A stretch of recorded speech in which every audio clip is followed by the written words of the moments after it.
ยินดีต้อนรับเข้าสู่ช่องดูดีเทรดดิ้งนะครับในคลิปนี้ผมจะพาเพื่อนๆมาทำความเข้าใจเกี่ยวกับรูปแบบแท่งเทียนนะครับหรือก็คือ candlestick pattern นะครับซึ่งตัว candlestick pattern ที่เราจะได้เรียนเนี่ยคือจะเป็นในส่วนของแท่งเทียนกลับตัวที่เราเนี่ยสามารถประยุกต์ใช้เทรดทั้งตอนกลับตัวหรือเทรดตามเทรนก็ได้นะครับ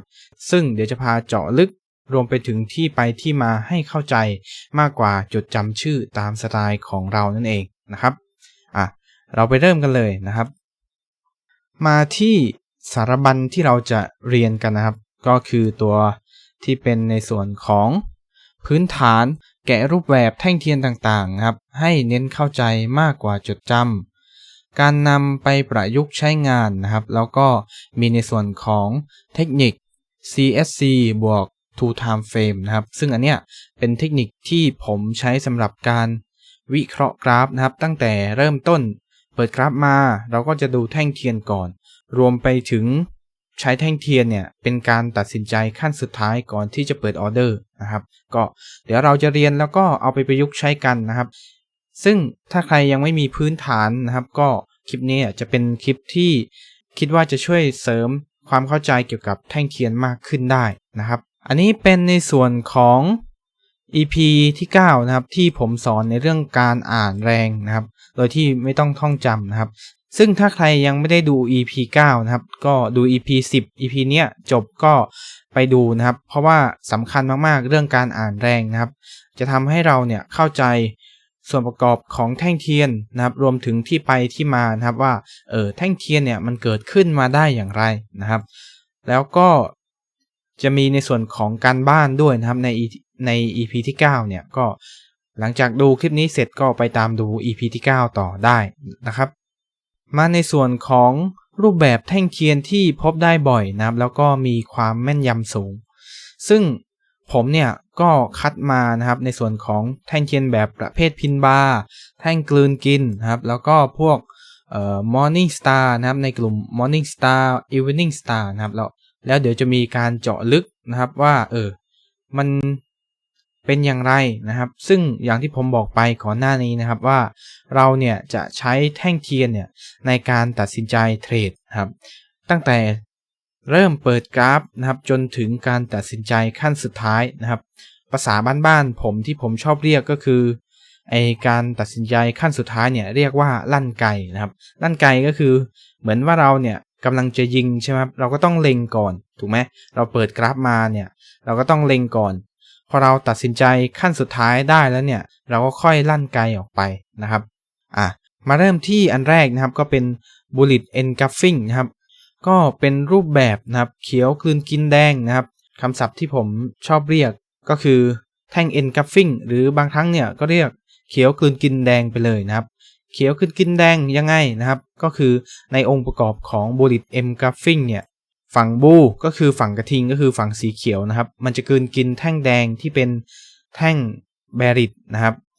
ก็คือรูปแบบนี้นะครับจะประกอบไปด้วย2แท่งเทียนนะครับโดยแท่งเทียนที่2จะมีขนาดใหญ่กว่านะครับและครอบคลุมแท่งเทียนแรกอย่างเห็นได้ชัดอันนี้ก็คือแท่งล่าสุดนะครับตัว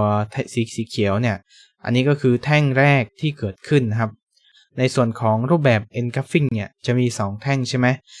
มันจะมี1แท่งนะครับที่ขึ้นมาเนี่ยกลืนกินแท่งแดงแบบนี้นะครับเราก็มองดูนะครับว่ากลืนกินยังไงอย่างถ้าเป็นบูลลิตใช่ไหม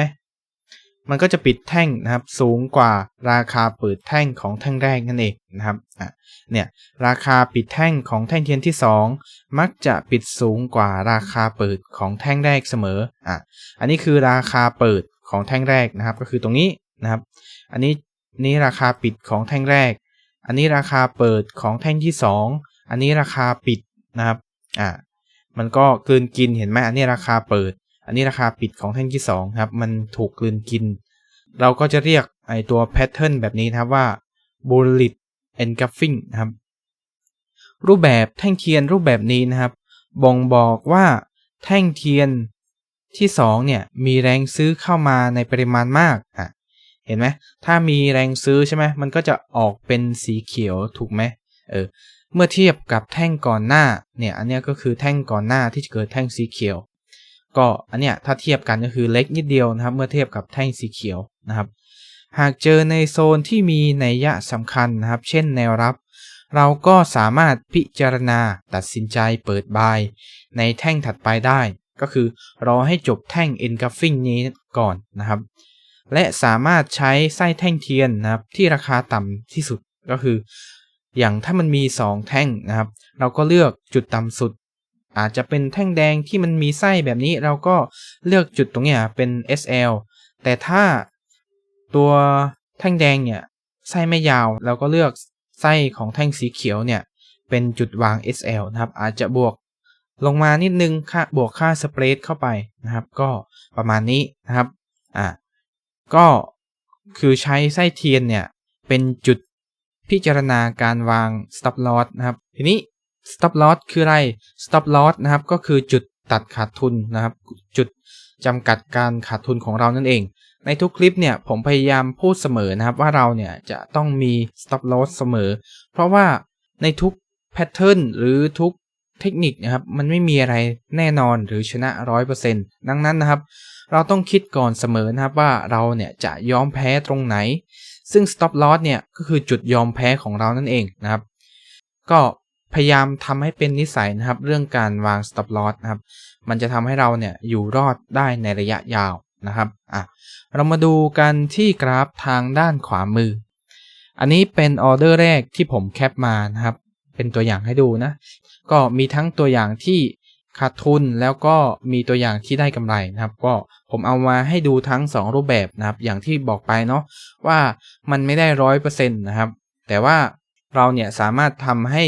มันมีโอกาสชนะมากขึ้นได้ด้วยการประกอบเทคนิคอื่นๆเข้าไปนะครับเดี๋ยวเราจะได้เรียนใน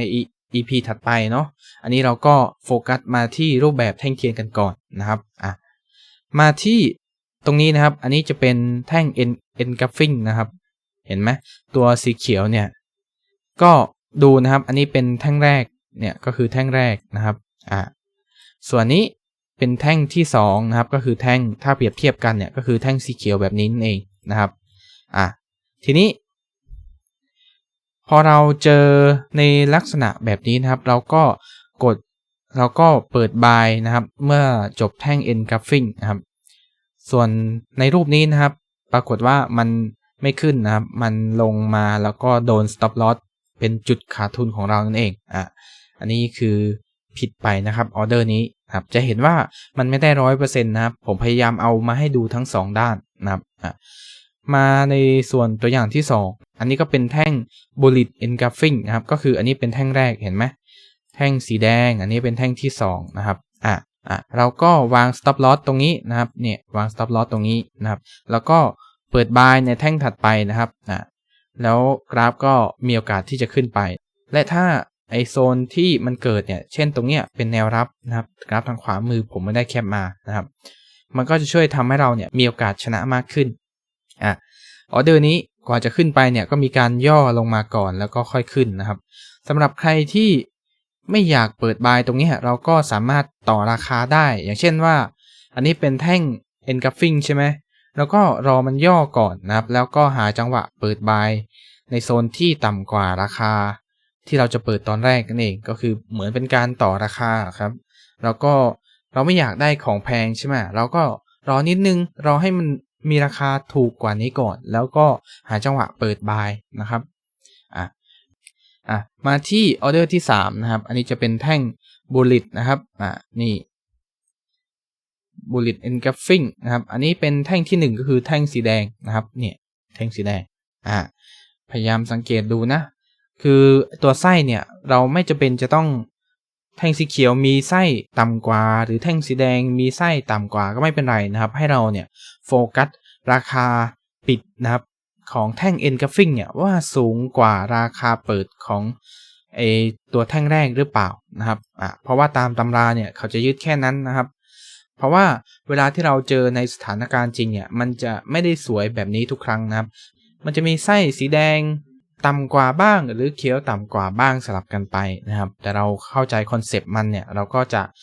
ได้ไม่สับสนนะครับทางนี้เราก็รอเปิด ถัดไปแล้วก็มีโอกาสที่จะขึ้นไปนั่นเองนะครับ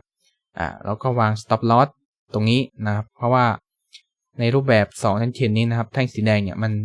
มีไส้ต่ำกว่านะครับต่อไปนะครับมาที่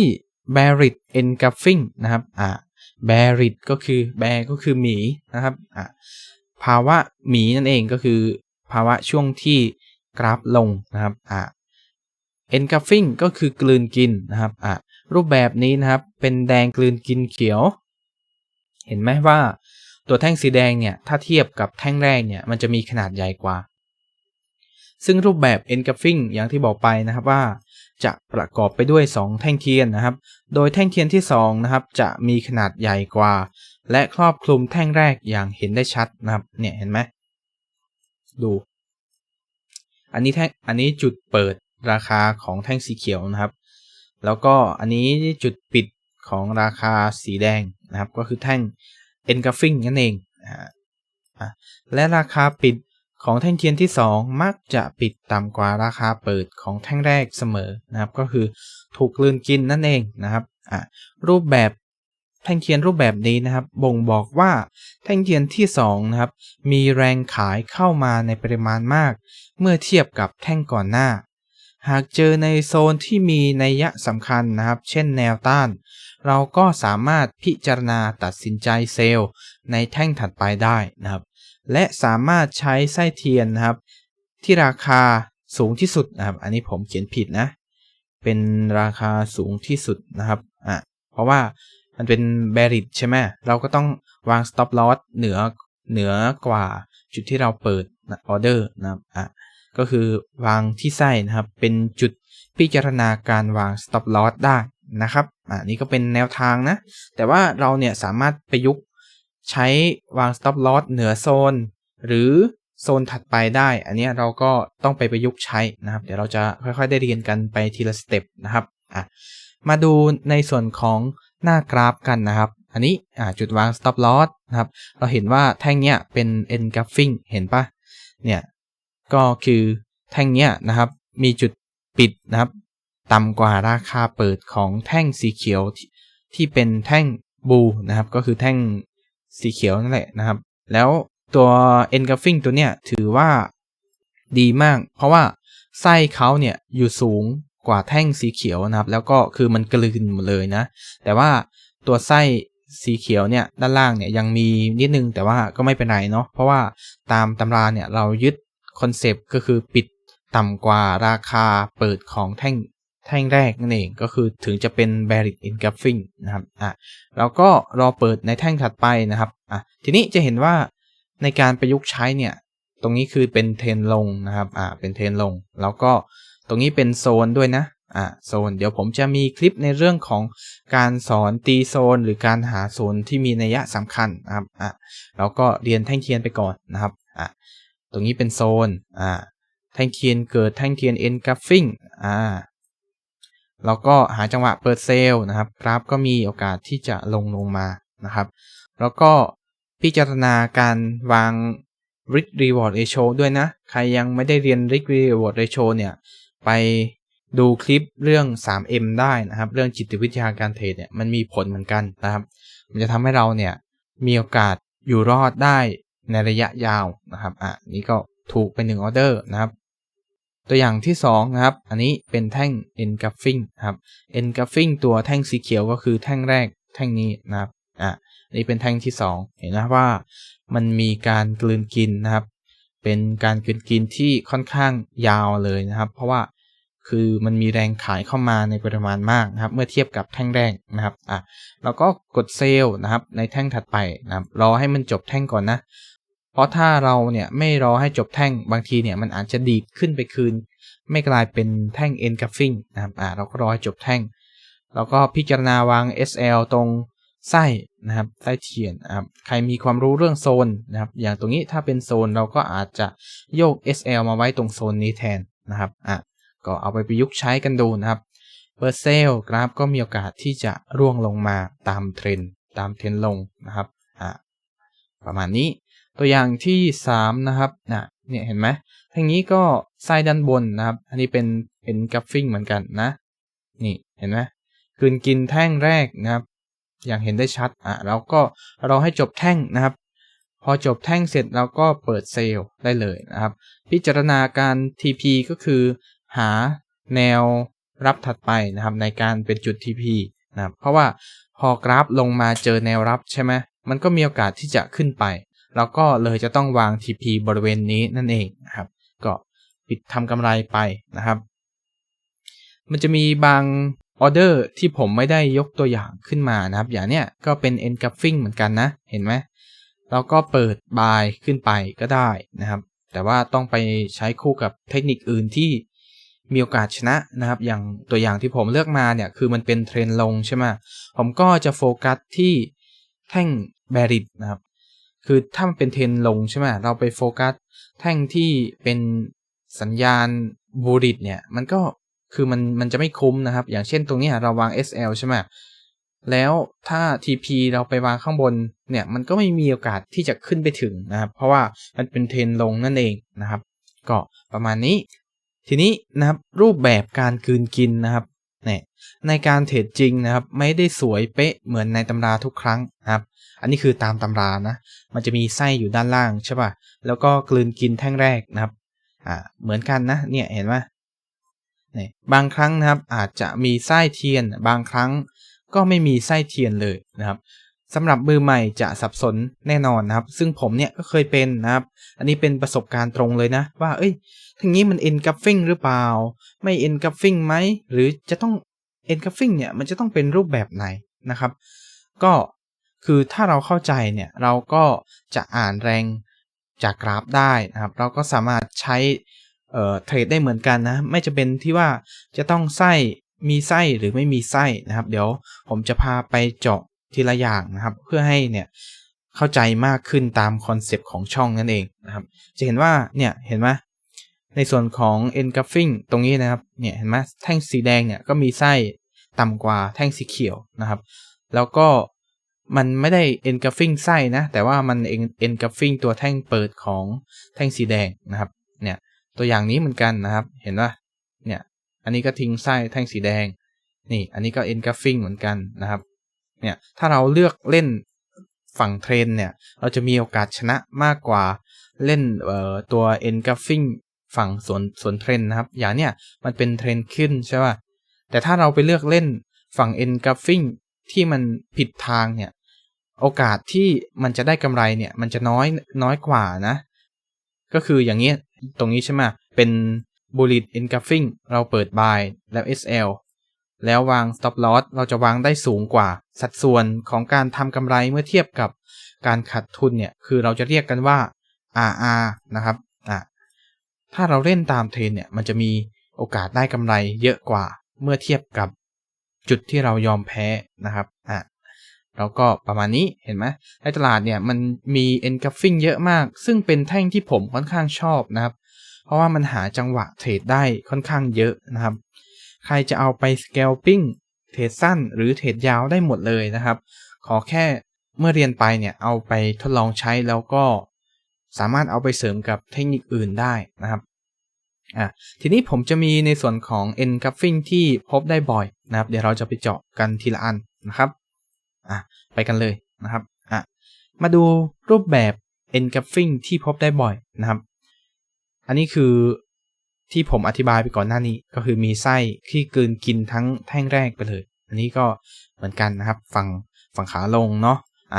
มาดูนะครับรูปแบบนี้จะสังเกตว่าไส้เท่ากันนะแต่ว่าตามคอนเซปต์ก็คือราคา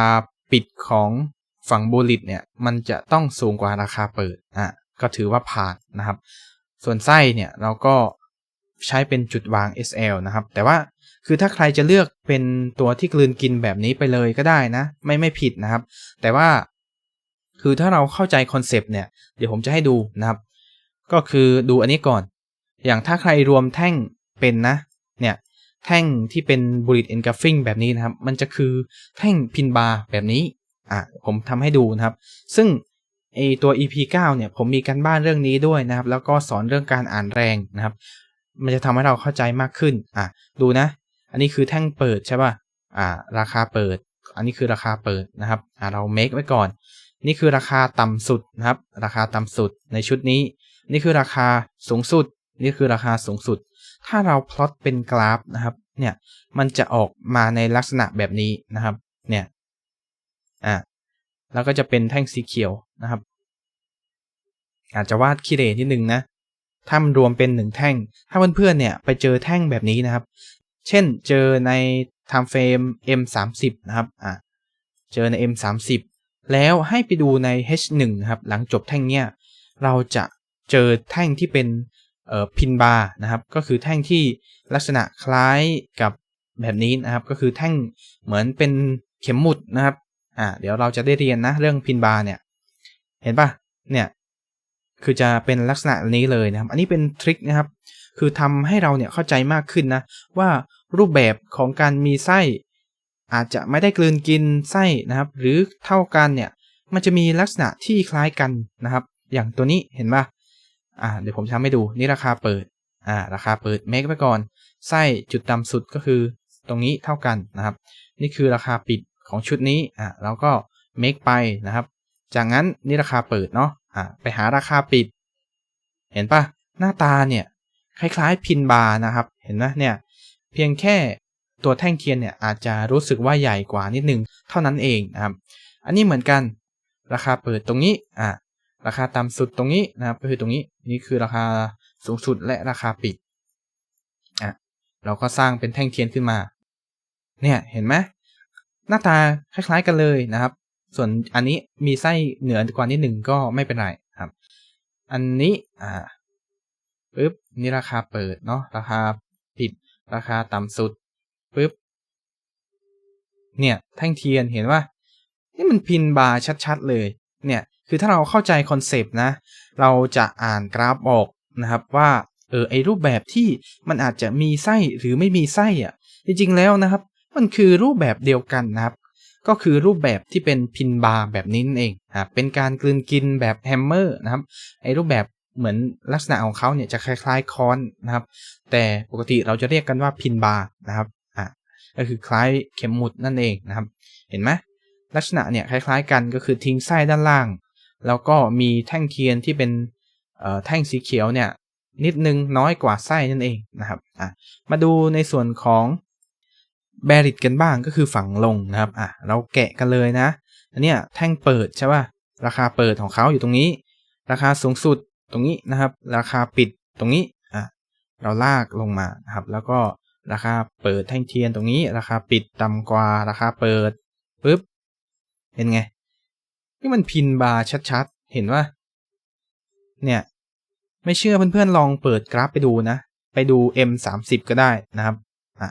M30 ก็คือ time frame 30นะครับแล้วถ้าเจอในลักษณะแบบนี้นะครับให้เปิดไปดู H1 นะครับเราจะเจอแท่งที่เป็นแท่งพินบาร์แบบนี้เลยนะครับเนี่ย H1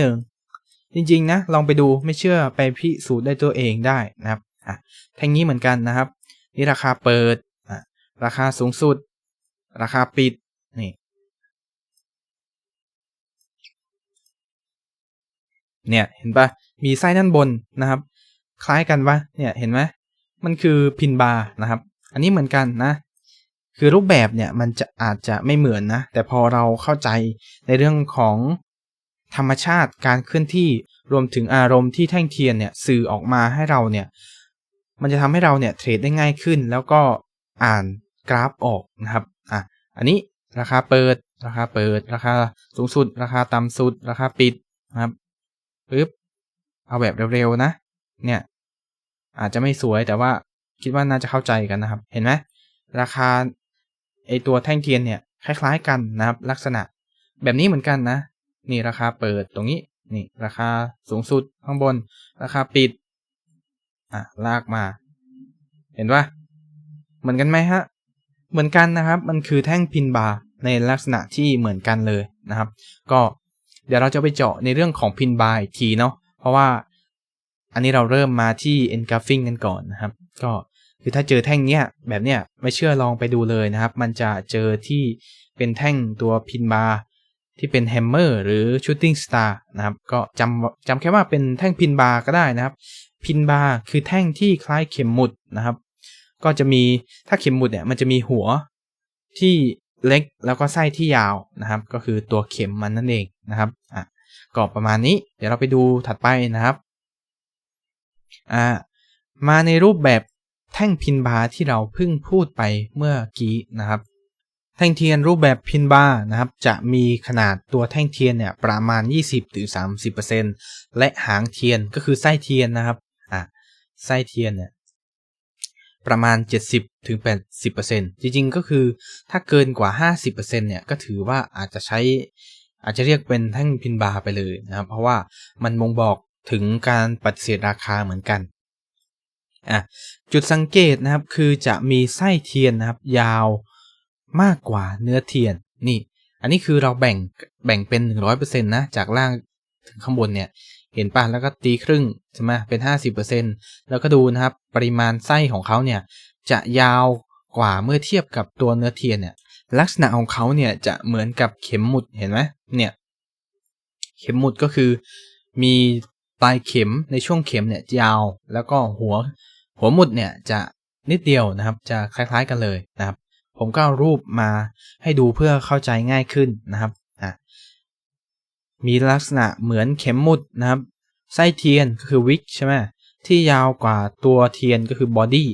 ก็คือตัวเทียนนะครับเป็นเนื้อเทียนนั่นเองบ่งบอกถึงการปฏิเสธราคาที่รุนแรงปฏิเสธยังไงนะครับอันนี้คือถ้าใครดู EP 9 มาเนี่ยน่าจะเข้าใจนะครับแต่ว่าเดี๋ยวผมจะเสริมให้ใน EP นี้นะครับก็คือตรงนี้เป็นราคาเปิดของแท่งนี้ใช่ป่ะแล้วในอดีตเนี่ยมันเคยร่วงลงไปหาตรงนี้ก็คือจุดต่ำสุดจากนั้นนะครับก็โดนแรงซื้อกลับเข้ามานะครับอย่างรุนแรงจนเลยจุดที่มันเปิดไปนั่นเองเห็นว่านี่คือราคาเปิดนะเนี่ยราคาเปิดแล้วโดนแรงซื้อกลับขึ้นมาจนปิดแท่งตรงนี้นะครับอันเนี้ยคือแท่งราคาปิดนะครับ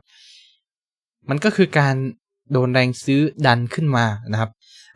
การปฏิเสธราคาในทางเทคนิคนะครับเราจะเรียกมันว่าเกิดการ reject คือในศัพท์ทางเทคนิคเนี่ยส่วนใหญ่เขาจะเรียกกันว่าแท่ง reject มีการ rejection เกิดการ rejection ในโซนนั้นๆนะครับคือถ้าเราไปเจอในโซนที่มันมีคุณภาพเช่นโซนแนวรับแนวต้านเนี่ยเจอแท่งที่มีไส้แบบเนี้ยนะครับเราจะมองว่าจุดนั้นเนี่ยมีแรงการปฏิเสธราคาอาจจะไม่ขึ้นไปต่อหรือไม่ลงต่อแล้วนะครับก็สามารถอ่านแท่งเทียนในลักษณะแบบนี้แล้วก็เอาไปประยุกต์ใช้ได้นะครับซึ่งไอการที่มีไส้ยาวเนี่ยบางครั้งเนี่ยมันก็มีไส้ยาวจากด้านบนด้านล่างนะครับหรืออาจจะปิดแท่งเป็นสีเขียวหรือบางครั้งเนี่ยก็ปิดแท่งเป็นสีแดงเช่นแท่งนี้นะครับกับแท่งนี้เห็นป่ะลักษณะของเขาเนี่ยคือมันทิ้งไส้ไว้ด้านล่างเหมือนกันก็คือมีการปฏิเสธราคาจากด้านล่างถูกไหมก็คือมีแรงซื้อดันเข้ามานะครับเพียงแต่รูปแบบการปิดแท่งเนี่ยมันยังปิดแท่งแดงอยู่นะครับส่วนฝั่งเนี้ยสีเขียวเนี่ยคือมันกลายเป็นบุลลิตไปเลยนะครับก็คือพลิกกลับจากที่เคยลงเนี่ยไปพลิกเป็นฝั่งขาบายเลยนะครับผมจะชอบแท่งนี้มากนะครับแท่งตัวนี้เหมือนกันนะก็คือครั้งหนึ่งเนี่ยมันเคยขึ้นไปแล้วก็พลิกกลับมาเป็นเซลล์นะครับก็ค่อนข้างชื่นชอบเดี๋ยวจะมีอธิบายนะว่าทำไมถึงชอบนะครับเห็นไหมว่าไส้ยาวเหมือนกันนะครับแต่ราคาปิดต่างกันนะครับความหมายของแท่งเทียนที่สื่อออกมาเนี่ยมันก็จะต่างกันด้วยนะครับนอกจากนี้นะครับแต่ละรูปแบบยังมีชื่อเรียกเฉพาะที่แตกต่างกันออกไปแต่โดยทั่วไปมักจะเรียกแท่งเทียนในแท่งแบบนี้นะครับเรียกว่าแท่งพินบาร์ส่วนตัวผมเนี่ยก็จะเรียกเป็นแท่งพินบาร์เหมือนกันนะแต่ว่ามันจะมีบางคนเนี่ยที่ชื่นชอบอาจจะเรียกเป็นแท่งค้อนแท่งแฮมเมอร์แท่งชูตติ้งสตาร์แท่งดาวตกอันนี้เดี๋ยวเราไปเจาะกันนะครับเพื่อให้เพื่อนๆเนี่ยมีความรู้เวลาที่เจอคนอื่นพูดว่ามันเป็นแท่งแฮมเมอร์แบบไหนที่เรียกว่าแฮมเมอร์นะครับไปกันนะครับหน้านี้รายละเอียดอาจจะเยอะนิดนึงนะครับแต่ว่าก็อยากให้ทุกคนเนี่ยรู้ไว้นะครับแต่จริงๆคือไม่จำเป็นต้องจำขอแค่เราเนี่ยเข้าใจคอนเซปต์มันนะครับก็รู้ไว้ไม่เสียหายนะเนี่ยรู้ไว้ไม่เสียหายนะครับก็ ชื่อเรียกเฉพาะของแต่ละรูปแบบเนี่ยถึงแม้จะเหมือนกันนะครับแต่ก็เรียกต่างกันเห็นไหมอันเนี้ยคือผมไม่ได้ทำเป็นสีแดงหรือสีเขียวนะผมทำเป็นสีดำไปเลยนะครับเพื่อที่ทุกคนเนี่ยจะได้ไม่สับสนนะครับเพราะอะไรเพราะขึ้นอยู่กับตำแหน่งที่เกิดด้วยนะครับและไม่สนใจนะครับว่าแท่งการปิดแท่งของเขาเนี่ยจะเป็นสีอะไรผมก็เลือกใส่มันเป็นสีดำจะได้ไม่สับสนนะครับ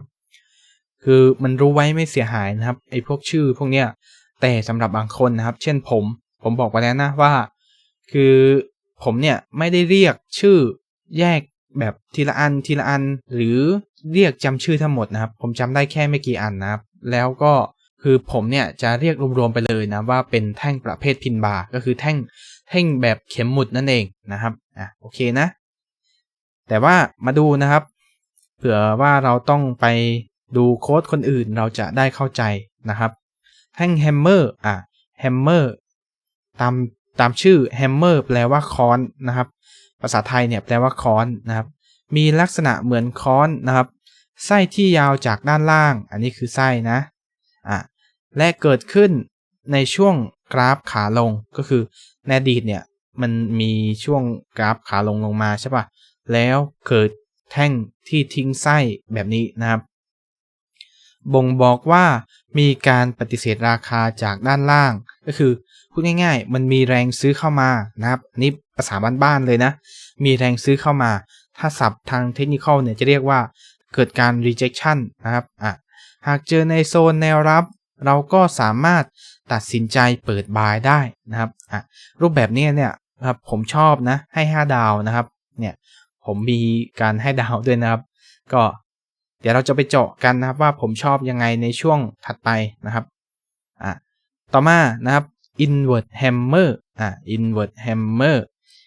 hammer ก็คือค้อนกลับด้าน inward คือกลับด้านหรือพลิกนะครับ hammer ก็คือค้อนนะครับเนี่ยเห็นไหมผมใส่รูปมาให้ดูเพื่อให้ดูง่ายด้วยนะครับค้อนกลับด้านค้อนกลับจะเรียกว่าค้อนกลับหัวก็ได้นะมันเข้าใจง่ายกว่าเนาะเนี่ยค้อนกลับหัวนะครับมีลักษณะเหมือนค้อนกลับหัวไส้ที่ยาวจากด้านบนนะครับก็คือมีไส้ยาวจากด้านบนและเกิดขึ้นในช่วงกราฟขาลงนะครับก็คือมีการกราฟลงมานะครับแล้วก็เกิดไส้ทิ้งแบบนี้นะครับบ่งบอกว่ามีการปฏิเสธราคาจากด้านบนนะครับมีการปฏิเสธราคาจากด้านบนนะครับอันนี้ผมพิมพ์ผิดนะมันจะต้องเป็นไม้โทนะครับก็ขออภัยด้วยนะครับทีนี้ตามตำราเนี่ยบอกว่าหากเจอในโซนแนวรับนะครับเราก็สามารถตัดสินใจพิจารณาบายได้อันนี้คือตามตำรานะคืออันเนี้ยส่วนใหญ่จากที่ผมเจอนะครับมันไม่ค่อยเป็นไปตามตำรานะครับส่วนใหญ่เนี่ยเวลาเจอที่เป็นเทรนขาลงมาแล้วเจอการปฏิเสธราคาด้านบนแบบเนี้ยมันมักจะลงต่อนะครับซึ่งเพื่อนๆเนี่ยไปดูได้นะในตามตำราเนี่ยผมก็งงเหมือนกันว่าทำไมเนี่ยเขามองว่ามันจะขึ้นนะครับซึ่งถ้าจะมองเป็นขึ้นเนี่ยให้รอแท่งถัดไปนะครับอีก1แท่งก่อนหรือจะรอเป็นแท่ง engulfing แบบนี้ก็ได้นะครับถึงจะพิจารณาการเปิดบายนะครับแต่ต้องเกิดในบริเวณแนวรับนะครับซึ่งส่วนตัวผมเนี่ยผมจะรอแท่งยืนยันก่อนอย่างที่บอกไปนะครับอาจจะรอแท่งbullet engulfing bullet คือแท่งสีเขียวนะครับรอให้เกิดแท่งสีเขียวขึ้นมายืนยันก่อนถึงจะพิจารณาเปิดบายนะครับเพราะบ่อยครั้งที่เจอเนาะคือมันมักจะลงต่อมากกว่ากับตัวนะครับอันนี้คือจากประสบการณ์ตามเทคนิคที่ผมได้ศึกษามานะครับก็คือพอมันเจอการปฏิเสธราคาด้านบนแล้วเนี่ยมันมีโอกาสที่จะลงไปต่อแต่ว่าต้องรอแท่งยืนยันอีกทีนึงนะแบบนี้ก็ได้นะครับมันจะปลอดภัยกว่านะครับก็ลองเอาไปสังเกตแล้วก็ไปยุกใช้ดูได้นะครับต่อมานะครับแท่ง hanging man เนี่ยก็คือมีลักษณะคนแขวนคอนะครับก็คือมันแปลว่าคนแขวนคอหรือผู้ชายแขวนคอนะครับ hanging man เนี่ยซึ่งไส้ที่ยาวจากด้านล่างนะครับไอตัว hanging man เนี่ยมันจะมีไส้จากยาวจากด้านล่างนะครับและเกิดขึ้นในช่วงกราฟขาขึ้นก็ถ้ามันเกิดขึ้นในช่วงกราฟขาขึ้นแล้วมีไส้ทิ้งจากด้านล่างก็คือมันจะต่างจากแฮมเมอร์นะแฮมเมอร์เนี่ยมันเกิดในช่วงเทรนขาลงใช่ป่ะส่วน hanging man เนี่ย มันเกิดในช่วงเทรนขาขึ้นแล้วเกิดทิ้งไส้แบบนี้นะครับบ่งบอกว่ามีการปฏิเสธราคาจากด้านล่างนะครับตามตำรานะครับบอกว่าหากเจอในโซนแนวต้านก็คือตรงนี้เนี่ยนี่เป็นแนวต้านก็สามารถตัดสินใจเซลล์ได้นะครับส่วนตัวผมนะผมจะรอแท่งยืนยันที่เป็นแท่งสีแดงก่อนก็คือรอให้มันเกิดแท่ง engulfing แบบนี้ก่อนนะครับหรืออาจจะมีแดงแค่นิดนึงก็ได้นะมันก็ใช้ได้เหมือนกันแล้วก็ค่อยพิจารณาในการเปิดเซลล์นะครับเพราะว่าบ่อยครั้งนะครับที่เจอเนี่ยมันมักจะขึ้นไปต่อมากกว่ากลับตัวนะครับอันนี้จากประสบการณ์ส่วนตัวนะครับสามารถไป back test ดูได้นะครับต่อมา shooting star นะครับก็คือลักษณะของเขาเนี่ยจะเหมือนเป็นดาวตกนั่นเอง shooting star มีลักษณะเหมือนดาวตกนะครับไส้ที่ยาวจากด้านบนนะครับและเกิดขึ้นในช่วงกราฟขาขึ้นนะครับก็คือกราฟขึ้นมาใช่ป่ะแล้วเกิดการปฏิเสธราคาตีกลับลงมานะครับแบบนี้บ่งบอกว่ามีการปฏิเสธราคาจากด้านบนนะครับก็คือพูดภาษาบ้านๆคือมีแรงขายเข้ามานั่นเองนะครับหากเจอในโซนแนวต้านนะครับเช่นตรงนี้เป็นแนวต้านนะครับก็สามารถตัดสินใจเซลล์ได้นะครับซึ่งรูปแบบนี้ผมก็ชอบนะครับเห็นไหมว่าผมจะมีการให้ดาวอยู่นะครับเพราะว่ามันเป็นแท่งที่เจอได้บ่อยแล้วก็มีความแม่นยำสูงส่วนถ้าไส้เทียนเนี่ยเราก็พิจารณาเป็นจุดวาง stop loss ได้เช่นกันนะครับแต่ถ้ามันมีโซนแบบนี้ใช่ป่ะหรือโซนเหนือกว่าเราก็วาง stop loss ที่เหนือกว่าโซนก็ได้นะครับไม่ต้องฟิกเราจะต้องวางตรงไส้พอดีเป๊ะนะครับเผื่อไว้บ้างเพราะว่าบางทีเนี่ยมันจะเจอแท่งที่พอเจอแท่งแบบนี้ใช่ป่ะแล้วกราฟเนี่ยมันอาจจะขึ้นไปก่อนปึ๊บแบบนี้แล้วก็ค่อยลงนะครับแบบนี้ก็มีนะครับถ้าระวาง SL ตรงนี้เลยเนี่ยมันอาจจะโดน SL เราแล้วก็ลงนะครับอันนี้ผมเจอบ่อยเหมือนกันดังนั้นเนี่ยผมก็จะเลือกเผื่อไปนิดนึงนะครับถ้ามันมีโซนตรงนี้ใช่ป่ะเราก็วางเหนือโซนนะครับก็มันจะช่วยทำให้เราเนี่ยไม่โดน stop loss บ่อยเกินไปนะครับต่อไปนะครับมาดูในเรื่องของรูปแบบพินบาร์ที่ผมชอบเจาะลึกแท่งเทียนรูปแบบพินบาร์ที่ผมชอบนะครับก็คือแท่งแฮมเมอร์มันจะเจอช่วงที่เป็นเทรนขาลงใช่ป่ะแล้วก็มีการปิดเขียวนะครับก็คือราคาเปิดอยู่ตรงนี้นะครับมีการลงมาก่อนแล้วก็ปึ๊บขึ้นไปนะครับจนปิดแท่งเหนือกว่าราคาเปิดจนกลายเป็นสีเขียวนั่นเองก็มันมีโอกาสที่จะขึ้นไปต่อนะครับอันเนี้ยผมเลยค่อนข้างชอบนะครับแท่งแฮมเมอร์ที่ปิดเขียว Shooting Star นะครับ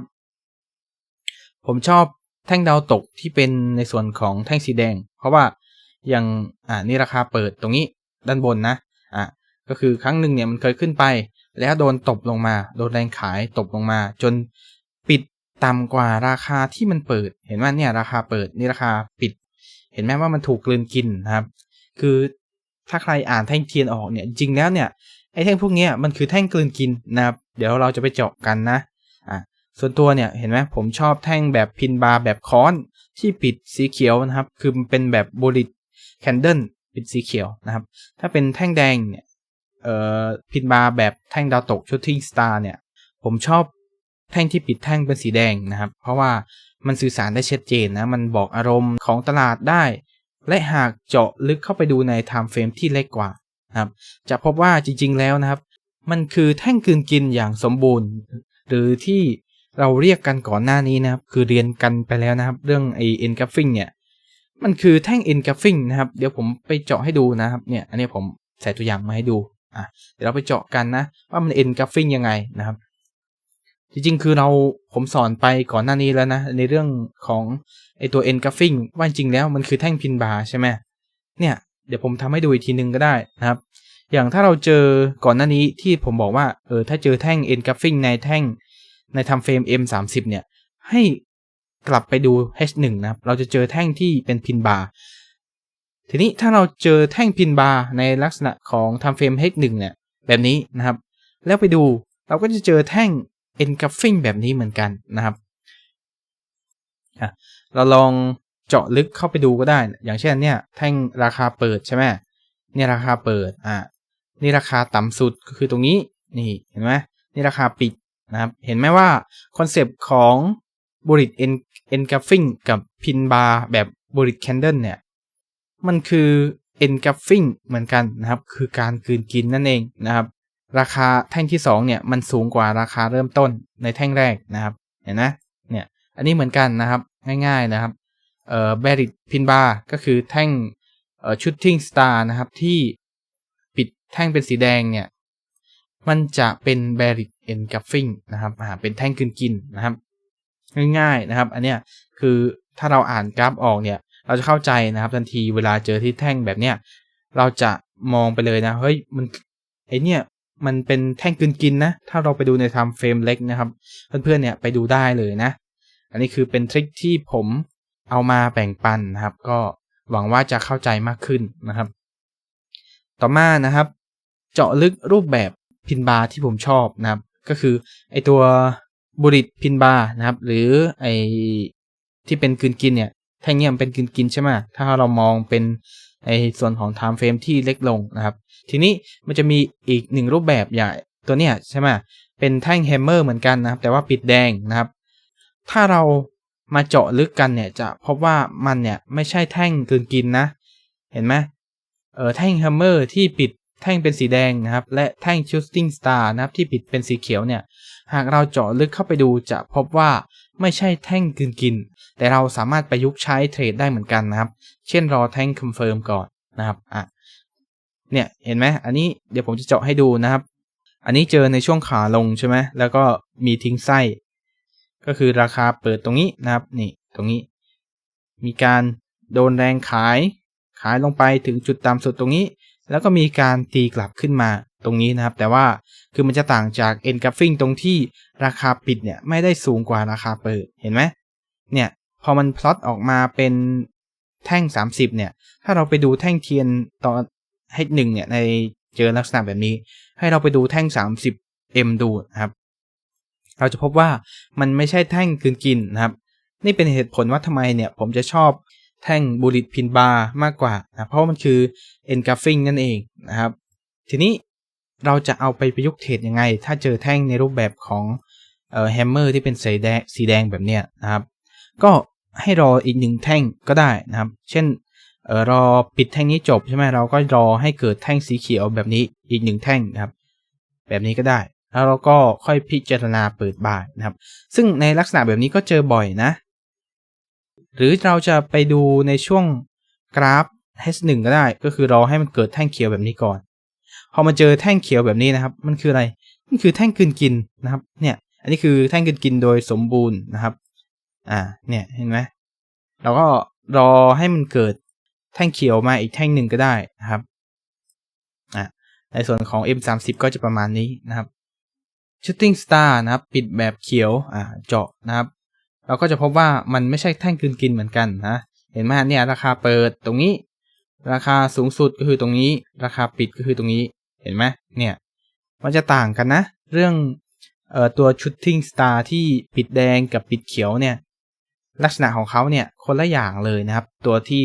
เขาเรียกว่าอารมณ์ที่แท่งเทียนสื่อออกมาเนี่ยมันจะคนละอารมณ์นะครับก็อันนี้จะเป็น engulfing นะครับส่วนเนี้ยไม่ใช่ engulfing แล้วก็พิจารณารอแท่งแดงอีก 2-3 แท่งแล้วก็หาจังหวะเปิดเซลล์ก็ได้นะครับ SL ก็วางเหนือโซนนิดนึงนะครับก็เป็นทริคเล็กๆน้อยๆนะครับที่ทำให้เข้าใจมากขึ้นผมใส่มาเผื่อว่า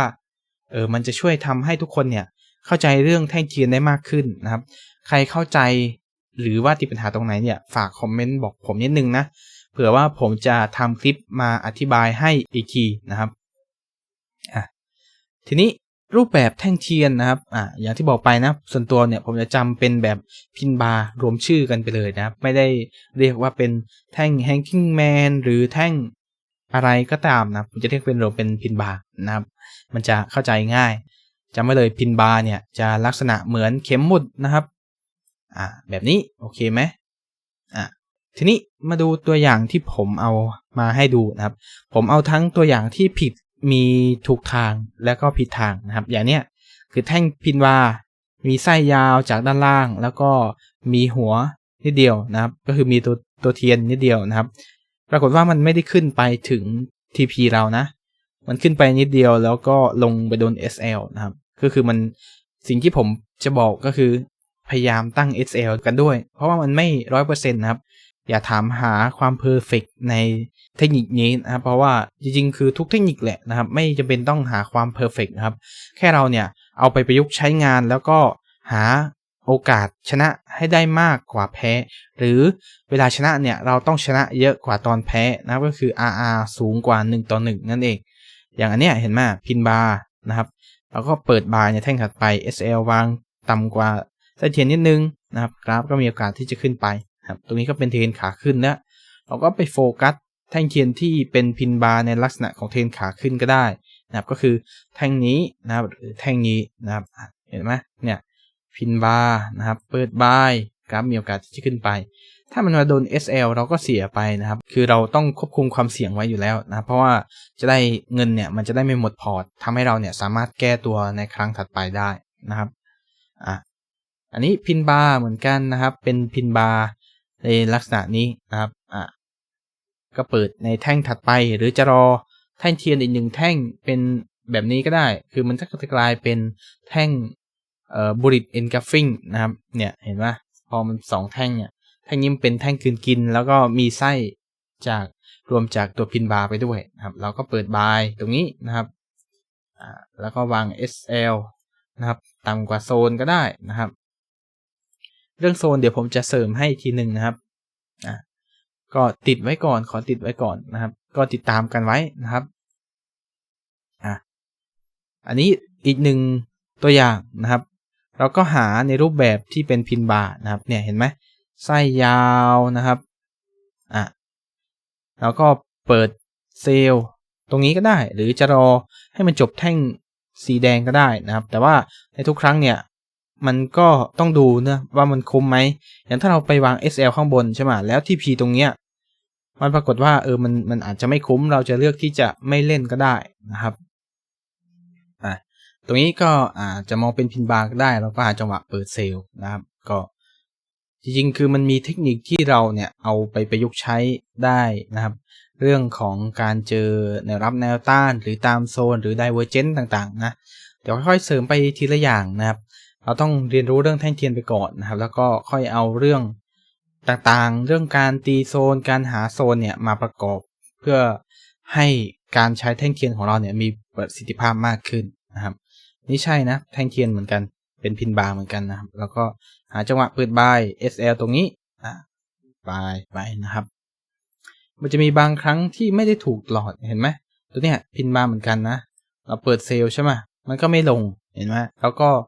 ต้องมี stop loss นะครับวาง stop loss ไว้นะครับนี่พินบาร์เห็นป่ะเป็นขาขึ้นแล้วก็เจอแท่งพินบาร์นะครับในใกล้ในช่วงเทรนขาขึ้นแล้วก็เปิดบายนะครับวาง SL นะครับกราฟก็มีโอกาสที่จะขึ้นไปนะครับก็เป็นตัวอย่างเร็วๆนะเดี๋ยวจะมีสอนเรื่องเทคนิคตัวเทคนิคที่ผมใช้ในการวิเคราะห์กราฟในท้ายคลิปด้วยนะครับก็อันนี้เอาแบบเร็วๆไปก่อนมาที่แพทเทิร์นต่อไปนะครับก็คือ Morning Star Morning Star คือมันคล้ายๆเป็นพระอาทิตย์ขึ้นเนาะก็คือเนี่ยมันโค้งมาแล้วก็ขึ้นไปถูกไหมคือ Morning Star Pattern เนี่ยจะประกอบไปด้วย3แท่งเทียนนะครับแท่งเทียนที่1เป็นแท่งสีแดงนะครับก็คือแท่งBearish Candle นะครับแท่งเทียนที่2นะครับคือแท่งตรงกลางแท่งตรงกลางแท่งที่2สามารถเป็นแท่งสีเขียวหรือแดงก็ได้นะครับได้เหมือนกันหมดนะครับบางครั้งก็เจอแท่งพินบาร์คือบางครั้งเนี่ยมันจะเจอแท่งที่แบบไส้แบบนี้นะครับเห็นไหมมันจะเจอเหมือนกันบ่อยครั้งเดี๋ยวผมจะพาไปดูนะแท่งที่3นะครับจะต้องเป็นแท่งสีเขียวก็คือแท่งที่3คือแท่งนี้มันมี3แท่งแท่ง1แท่ง2แท่ง3นะครับคือแท่งนี้เนาะแท่งที่3จะต้องเป็นสีเขียวและแท่งที่3นะจะต้องปิดแท่งเทียนเกิน 50% ของแท่งแรกนะครับคือแท่งตรงกลางเนี่ยเราไม่สนนะว่ามันเป็นแท่งสีแดงหรือสีเขียวนะครับให้ดูแท่งแรกก็คือแท่งที่1กับแท่งที่3แล้ว 50% ของแท่งแรกก็คือตรงนี้เห็นไหมเราแบ่ง50นะครับแบ่ง50ตรงนี้ใช่ป่ะถ้าแท่งที่3เนี่ยปิดเกิน 50% ของแท่งแรกเนี่ยถือว่าเป็น Morning Star นะครับโอเคไหมน่าจะเข้าใจมากขึ้นนะครับในแท่งที่3นี้นะครับบอกเราว่ากำลังมีแรงซื้อเข้ามาในปริมาณมาก เมื่อเทียบกับ2แท่งก่อนหน้าและอาจเกิดการกลับตัวเกิดขึ้นนะครับคือมันอาจจะพอเจอแท่งในลักษณะแบบนี้แพทเทิร์นแบบนี้มันมีโอกาสที่จะขึ้นไปต่อนะครับคือเราก็สามารถหาจังหวะบายได้นะครับMorning Star Pattern นะครับหากเราไปดูใน Time Frame ที่ใหญ่ขึ้นจะพบว่ามันคือแท่งพินบาร์นั่นเองแท่งพินบาร์ยังไงพินบาร์มาอีกแล้วนะครับพินบาร์ Engulfing จริงๆแล้วผมพยายามให้ทุกคนเข้าใจนะเพราะว่าจริงๆแล้วถ้าเราไปเจาะดูใช่ไหมเราเห็นแท่งMorning Star เนี่ย3แท่งแบบนี้ใน Time Frame M5 ก็คือ5นาทีให้เราลองไปดูแท่ง15นาทีนะครับเราจะเจอว่าจริงๆแล้วมันคือแท่งพินบาร์จริงๆไปลองดูได้นะครับคือถ้าใครเรียนEP 9เนี่ยผมจะมีการบ้านเรื่องการรวมแท่งเทียนไว้ให้ด้วยนะครับถ้าเราลองรวมแท่งเทียนกันดูเห็นไหมตรงนี้ราคาเปิดใช่ป่ะราคาเปิดตรงนี้ราคาต่ำสุดของชุดนี้ก็คือตรงนี้แล้วกันนะครับราคาต่ำสุดและราคาปิดคือตรงนี้นะครับราคาปิดแล้วเราลองลากเส้นดูนะครับเห็นไหมคืออะไรมันคือแท่งพินบาร์นะครับคือแท่งเข็มหมุดนั่นเองเห็นป่ะจริงๆคือมันต้องปิดแดงนะตามรูปเนี่ยนะครับวาดให้เป็นสีแดงจะได้ไม่งงนะครับก็ประมาณนี้นะครับลองไปดูเลยนะครับถ้าเจอแท่งแบบนี้ในลักษณะที่เป็น time frame เล็กๆแล้วไปดู time frame ที่ใหญ่ขึ้นนะครับคือ15แท่งเนี่ยมันประกอบด้วยแท่งเทียน5นาที5แท่งนะครับมันก็จะเจอในลักษณะที่พอเราเจอ Morning Star เราก็ไปดูแท่งที่ใหญ่ขึ้นที่มันรวมเป็น1แท่งเนี่ยก็จะเจอลักษณะนี้แบบนี้จริงๆนะครับไปหาดูได้ในลักษณะนะครับเมื่อเจอแท่ง Morning Star เห็นไหมในลักษณะ3แท่งแบบนี้คือมันอาจจะไม่ได้สวยเหมือนในรูปนะแต่เราแค่รู้คอนเซปต์มันก็พอนะครับคอนเซปต์มันก็คือแท่งที่3เนี่ยจะต้องปิดสูงกว่า 50% ของแท่งแรกเนี่ย3แท่งนะครับ3แท่งนี้นะนี่คือแท่งแรกแล้วนี่คือ 100% แล้วตรงกลางคือตรงนี้นะครับอาจจะไม่สวยนะเนี่ยเห็นไหมแท่งที่3เนี่ยปิดสูงกว่านะครับ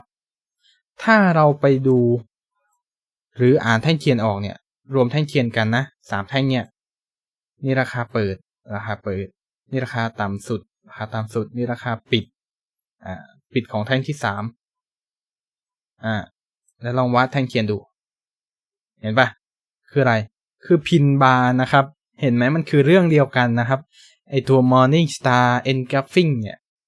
ผมถึงได้บอกว่าไอ3รูปแบบเนี่ยผมค่อนข้างชอบนะครับเพราะว่ามันสื่อสารไปในลักษณะทิศทางเดียวกันมีความแม่นยำสูงพบได้บ่อยนะครับเนี่ยตรงนี้ก็ใช่เห็นไหมคือถ้ามันมองเนี่ยมันจะเป็น Engulfing ก็ได้2แท่งเนี้ยแต่พอมาในเรื่องของ Morning Star เนี่ยมันเป็น3แท่งใช่ป่ะเราก็มองเป็น3แท่งนะครับ3แท่งนี้นะครับปึ๊บแท่งที่3ปิดสูงกว่า 50% ของแท่งแรกก็ถือว่าเป็น Morning Star เราก็หาจังหวะ buy แล้วก็วาง SL ไว้ตรงนี้นะครับมีโอกาสที่จะขึ้นไปนะครับประมาณนี้นะครับเรื่อง Morning Star นะครับมากันต่อที่ Evening Star ลักษณะของเขาเนี่ยก็จะตรงกันข้ามกับ Morning นะครับก็แท่งเทียนที่1นะครับจะต้องเป็นแท่งสีเขียวนะครับนี่แท่งเทียนที่1แท่งที่2นะครับหรือไอ้แท่งตรงกลางเนี่ยแท่งเทียนที่2สามารถเป็นสีเขียวหรือสีแดงก็ได้คือบางครั้งเนี่ยมันก็เจอแท่งเป็นแท่งพินบาร์แบบนี้นะครับตรงกลางแบบนี้เจอบ่อยนะไปสังเกตดูได้นะครับแท่งที่3จะต้องเป็นสีแดงนะครับคือเป็น bearish candle เลยนะครับและแท่งที่3จะต้องปิดแท่งนะครับเกิน 50% ของแท่งแรกก็คือแท่งเนี้ยมันต้องปิดเกิน 50% ของแท่งแรกอันนี้0ใช่ไหมเนี่ย100อันเนี้ย50เห็นไหมปิดเกินก็ถือว่าเป็นevening star นะครับในแท่งเทียนที่3เนี่ยบอกเราว่ากำลังมีแรงขายเข้ามาในปริมาณมากเมื่อเทียบกับ2แท่งก่อนหน้าเมื่อเราเจอในใกล้แนวต้านนะครับเราก็สามารถพิจารณาเปิดเซลล์ได้หรืออาจจะรออีกแท่งหนึ่งก็ได้นะรอให้มันเป็น engulfing ไปเลยก็ได้นะครับคือกลืนกินในแท่งแรกไปเลยนะครับอาจเกิดการกลับตัว ลงไปต่อนะครับอันนี้เขียนผิดนะครับเราก็สามารถหาจังหวะเซลล์ได้โอเคนะครับนี่ทีนี้ evening star นะครับ evening star pattern เนี่ยหากเราไปดูใน time frame ที่ใหญ่ขึ้นจะพบว่ามันคือแท่งพินบาร์เอามาอีกแล้วนะครับคือมันตรงข้ามกับตัว morning ใช่ไหมคือถ้าเราย่อยไปดูเนี่ยก็คืออันเนี้ย M5 M5 M5 รวมกันเป็น1แท่งเนี่ยมันจะกลายเป็นแท่งพินบาร์นะครับที่ปิดเขียวนะครับนี่คือราคาเปิดนี่คือราคาสูงสุดนี่ราคาเปิดนี่ราคาปิดก็คือตรงนี้นะครับนี่เห็นไหมคือจริงๆแล้วเนี่ยถ้าเราอ่านอารมณ์มันออกนะง่ายนะครับเรื่องการแพทเทิร์นพวกเนี้ยแทบไม่ต้องจำชื่อนะครับขอแค่อ่านให้ออกครับว่ามันสื่อถึงอะไรเราบ้างนะครับคือถ้ามันเป็นทิ้งไส้แบบเนี้ยมันก็แปลว่ามันเกิดการ rejection ใช่ไหมเราก็หาจังหวะเซลล์ได้นะครับเห็นไหมเนี่ยอันเนี้ย3แท่งนี่นะครับเราก็จะหาจังหวะเปิดเซลล์นะครับ3แท่งนี้เหมือนกันนะครับหาจังหวะเปิดเซลล์นะวาง SL ไว้ด้านบนครับตรงนี้ก็ใช่นะครับนี่มีผิดด้วยนะบางคือทุกที่มันไม่ 100% อยู่แล้วผมเอามาให้ดูด้วยนะครับอันนี้เป็นevening star นะครับมันไม่ลงเห็นป่ะมันไปโดน SL เราก็ปิดขาดทุนไปนะครับนี่ก็ใช่นะครับเกิดขึ้นบ่อยมากนะครับนี่ก็ใช่นะครับก็คือบางครั้งเนี่ยมันแท่งที่3เนี่ยมันอาจจะกลืนกินไปอย่างนี้เลยนะแล้วก็มีไส้แบบนี้ก็มีนะครับก็เจอได้บ่อยเดี๋ยวเราไปเจาะกันนะครับเจาะลึกทำความเข้าใจรูปแบบ Morning Star Evening Star อันนี้เป็น Morning Star นะครับที่ตามตำรานะครับคือมันปิดเกิน 50% เนี่ยก็เรียกว่าเป็น Morning Star แล้วทีนี้มันจะมีบางครั้งเนี่ยมันจะเจอแท่งแบบ engulfing ก็คือแท่งกลืนกินของแท่งแรกไปเลยก็คือเกิน 50% แล้วก็ทะลุเกินราคาเปิดมันก็จะกลายเป็นแท่งพินบาร์แบบแฮมเมอร์นะครับปิดเขียวแบบนี้นะครับเห็นไหมในการเทรดจริงเนี่ยมันไม่ได้เหมือนในตำราเป๊ะนะครับเราต้องเนี่ยประยุกต์ใช้งานแล้วก็ถ้าเราอ่านออกนะสบายเลยนะครับเรื่องแท่งเทียนเนี่ยเห็นปะอย่างอันเนี้ยคือมันจะปิดแดงอยู่นะเพราะว่ามันไม่ได้ engulfing แต่ถ้าเจอลักษณะเนี้ยจะเป็น engulfing ซึ่งผมก็ชอบนะเพราะว่ามันชัดเจนไปเลยว่ามันกลืนกินไปแล้วเปิดบายนะครับอันนี้เหมือนกันนะครับกลืนกินเหมือนกันนะครับเป็นแท่งพินบาร์ในลักษณะปิดแดง shooting star นะครับส่วนเนี้ยไม่ปิดเป็นแดงนะปิดเป็นเขียวเพราะว่ามันไม่กลืนกินนะครับมันจะมีลักษณะที่เป็น3แท่ง4แท่งด้วยอันนี้คือไม่ใช่ morning star นะแต่ว่าผมใส่มาให้ดูนะครับไม่ใช่ morning star ก็คือแท่งเทียนเนี้ยจะเจอได้ไม่บ่อยแต่ว่าเจอแล้วก็มีความแม่นยำสูงก็คือกราฟเนี่ยมันลงมาใช่ป่ะแล้วปรากฏว่ามันแท่งเล็กลงนะเห็นไหมแดงเล็กกว่าอันแรกแดงที่3เนี่ยเล็กกว่าอันที่2คือมันจะไล่ลงมาเล็กลงแล้วก็เจอแท่งกลืนกินแบบกลืนกินขึ้นไปเลยแบบนี้เหมือนกันนะครับมาจากใยค่อยๆเล็กลงแล้วก็กลืนกินคือไอการที่มันเล็กลงเนี่ยหมายถึงแรงซื้อเนี่ยอ่อนแรงนะครับถ้าเจอบริเวณแนวต้านเนี่ยเราก็หาจังหวะเปิดเซลล์ได้นะครับโอเคไหมคือพอมันเล็กลงเนี่ยเราก็อ่านได้แล้วว่าแรงขายเนี่ยมันไม่ต่อเนื่องและไม่มีปริมาณมากแล้วมันทิ้งไส้แล้วก็แท่งเล็กลงนะครับก็รอแท่งกินแล้วก็บายไปเลยนะครับมาดูนะครับตัวอย่างเห็นไหมว่าในตามตำรากับการเกิดขึ้นจริงเนี่ยมันไม่ได้เป๊ะนะอันนี้คือผมรวมมาทั้ง engulfing อันนี้คือ engulfing นะครับอันนี้ engulfing นะครับอันนี้ engulfing engulfing มีผิดมีถูกสลับกันไปนะครับ engulfing ตรงนี้ก็มีพินบาร์ด้วยนะเห็นไหมเนี่ยอันนี้ก็คือแท่ง engulfing แท่งนี้นะเนี่ยเห็นแท่งนี้มันก็ไม่ได้ลงต่อนะครับมันก็ไปโดน SL เรานะครับก็เป็นความจริงที่เราเนี่ยพอเราไปใช้เทรดแล้วเนี่ยเราจะเจอแบบนี้นะมันไม่ได้ถูกตลอดนะครับซึ่งเราเนี่ยจะต้องเอาไปประกอบกับแนวรับแนวต้านอย่างเนี้ยเห็นไหมถ้ามันเจอแท่งกินในบริเวณแนวต้านแบบเนี้ยเราเปิดเซลล์แล้ววาง SL ตรงนี้กราฟมันมีโอกาสที่จะลงมากกว่าขึ้นนะเพราะว่ามันชนแนวที่มีนัยสำคัญนะครับใครยังไม่ รู้ว่าแนวนัยสำคัญเนี่ยเป็นยังไงนะติดตามไว้เดี๋ยวผมจะมาสอนในรูปแบบที่เข้าใจง่ายตามสไตล์ของช่องดูดีเทรดดิ้งครับไปกันต่อนะครับทีนี้มาในเรื่องของเทคนิค CSC นะครับบวก Two Time Frame ที่ผมใช้ในการตัดสินใจตั้งแต่การเริ่มเปิดมาดูกราฟนะครับก็คือ CSC เนี่ยมันย่อมาจาก Candlestick Confirmation นะครับ C เนี่ยย่อมาจาก Confirmation ข้างหลังสุด Two Time Frame ก็คือย่อมาจาก2 Time Frame นะครับโดยนะครับกำหนดให้ Time Frame ที่1เป็น High Time Frame นะครับคือเป็น Time Frame ใหญ่และ Time Frame ที่2ก็คือเป็น Low Time Frame ก็คือเป็น Time Frame ที่เล็กกว่ากรอบใหญ่นั่นเองนะครับโดยให้หาสัญญาณนะครับที่สอดคล้องกันทั้ง2 Time Frame หมายความว่าไงเช่นขาบายเราจะบายใช่ป่ะรอให้เกิดแท่งเทียนกลับตัวใน Time Frame ที่ใหญ่ก่อนนะครับในขาขึ้นเนี่ยคืออย่างในตัวอย่างเนี่ยใน Time Frame ใหญ่ผมเนี่ยเป็น Time Frame Day นะให้มันเกิดแท่งเนี่ยกินนะครับก่อนนะครับเมื่อปิดจบแท่ง Day เราจะไปหาสัญญาณแท่งเทียนใน Time Frame ที่ต่ำกว่าแท่ง Day ก็คืออาจจะเป็นแท่ง15 M10 15นาทีหรือแท่ง1ชั่วโมงก็ได้นะครับก็สามารถไปประยุกต์ใช้ได้นะครับขอแค่2 Time Frame นะครับแท่ง Time Frame ใหญ่กับ Time Frame เล็ก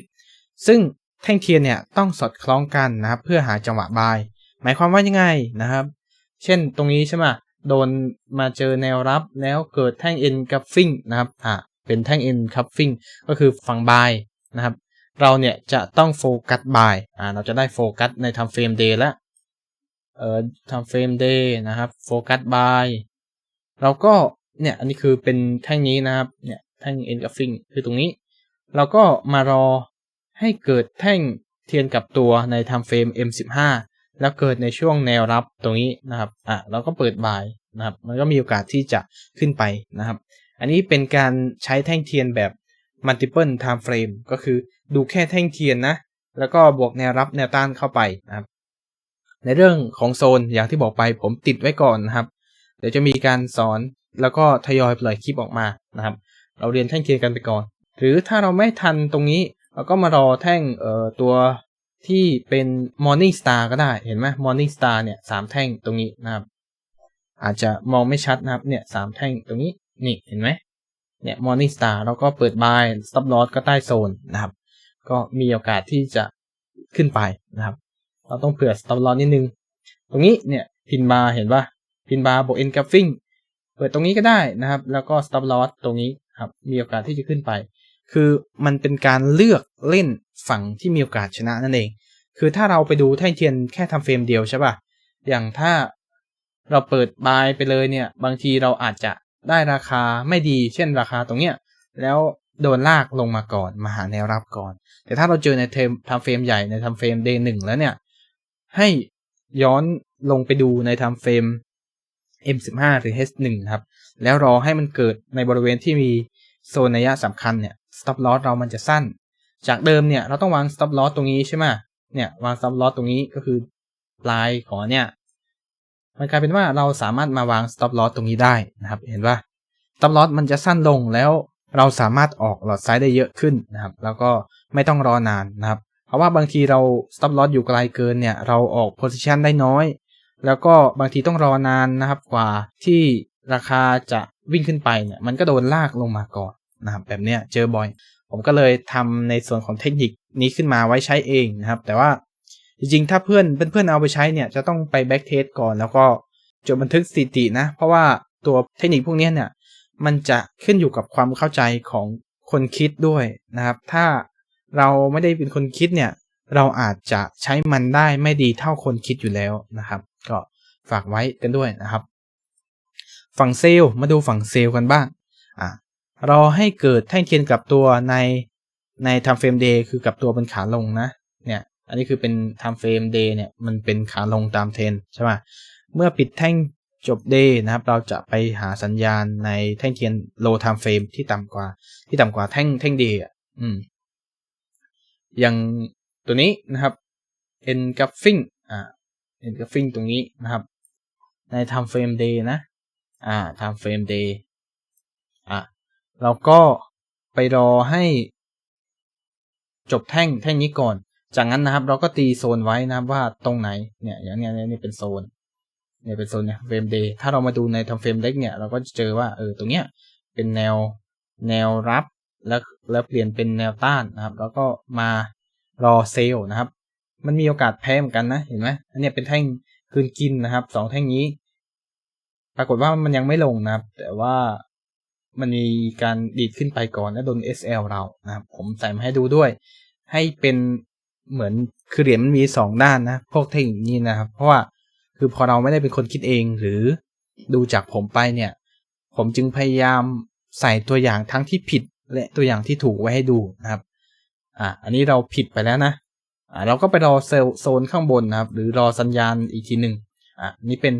แท่งพินบาร์บวก engulfing เห็นปะเนี่ยแท่งเทียนเนี่ยแล้วก็เปิดเซลล์นะครับ SL ตรงไส้หรือเหนือโซนนะครับก็มีโอกาสที่จะลงนะครับในเรื่องของ Risk Reward ก็เกี่ยวด้วยนะอย่างนี้คือเราผิดสั้นนิดเดียวนะครับแต่เนี่ยออเดอร์ที่2ใช่ป่ะเวลาเราได้เราตั้ง stop loss ข้างบนเวลาเราได้เนี่ยเราได้เยอะเห็นป่ะผิดนิดเดียวนะครับเนี่ยช่วงเนี้ยเวลาเราถูกเราได้เยอะกว่าตอนที่เราผิดมันก็จะกลับมา cover กำไร cover เป็นกำไรให้เรานะครับคือ cover ไอตัวที่ขาดทุนแล้วก็เปลี่ยนเป็นกำไรให้เรานะครับในเรื่องของ risk reward ratio เนี่ยสำคัญมากๆใครยังไม่ได้ไปดูเรื่อง 3M เนี่ยจบคลิปนี้เสร็จแล้วก็ไปดู EP ที่9แล้วก็ไปดูเรื่อง3M กันต่อนะครับมันค่อนข้างที่จะมีประโยชน์นะครับ